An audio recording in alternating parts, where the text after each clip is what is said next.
herregataa futuring ko yaadeen beeku garuu akkuma dingataa wal jaallanne first degree irratti akka carraa ta'edha kan herregi nagee filadhee miti.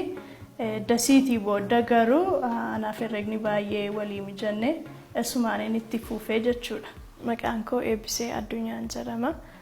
Barnoota herregaa kan applied mathematics degree sadaffaan barachaa jira. Ilaalcha dubartiif kun ulfaata yookaas immoo dhiiraaf kun mijata kan jedhu ilaalcha hin qaban. Eenyumtiyyuu waan tokko interestii qabaannaan yookaas immoo workoutii godhennaan wanta sana irratti hin danda'a jedhee gatiin yaaduu fi saalaan hin murteessu yookaas immoo barumsichi kanadhaan jedhu ofii koo.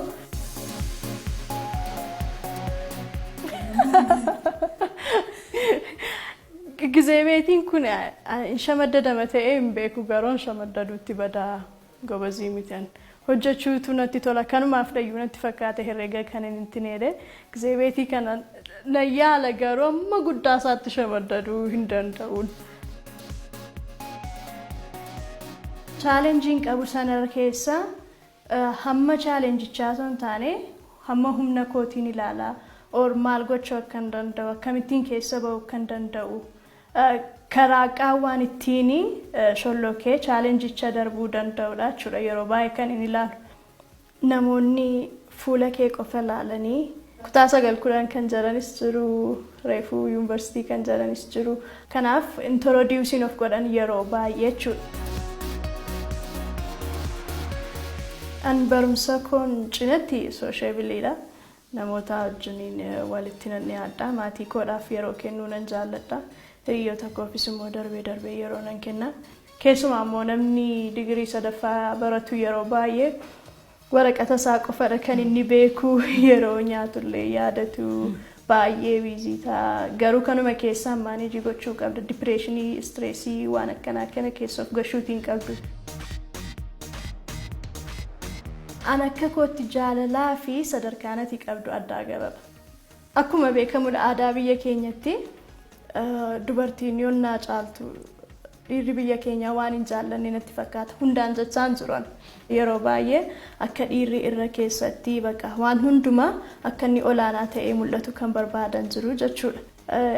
Sababa kanaaf keeziin akkasii jiraannaan ani hin keessumsiisu. Nama kamiiniyyuu jechuudha.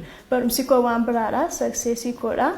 Fakkeenyaaf faamiliin koo successii koo irratti baay'ee na gargaaru. Akkasumas immoo hiriyyaan ani qaba yookaas immoo qabadha jedhee yaadu successii koo irratti baay'ee kan na gargaaru ta'uutii qabaa jechuudha. Isheen maaf na caaltii jennaan jaalala moo hinaaffaa ta'a jechuudha. Faayidaa addaa garaanii qabaata. Fakkeenyaaf ani riisarchiin irratti hojjechaa jiru. Dhukkuba HCV yookaas immoo hepatitis C virusii jedhamu irrattidha. Isaan kana yommuu ilaaltu occasionin maatisii kamiyyuu probleemii irratti hundaa'a. Probleemii riilii ta'e kam irratti hundaa'a jechuudha. Gatii kanaaf isaaf solutionii barbaada maatisiin immoo. Ani gaafan yaadu dubartoonni aangoo qabnu wanta hubanne natti hin fakkaatu. Aangoo guddaa qabna. Goona jennaan gochuu hin dandeenya. Gatii kanaaf isa kana understandii goonaanii wanta xinnoodhaan murtaa'uutii hin qabnu. Ijoolleen durbaa keessumaa heerumaan murtaa'uutii hin qabnu, bareedinaan murtaa'uutii hin qabnu, qabeenyaan murtaa'uutii hin qabnu, wanta xiqqoo ta'een of murteessuutii hin qabnu jechuudha. Iddoo guddaatti of madaaluutii qabna. Chaalenjiin nutti dhufan immoo ofii keenyaatii darbuu danda'uutii qabna.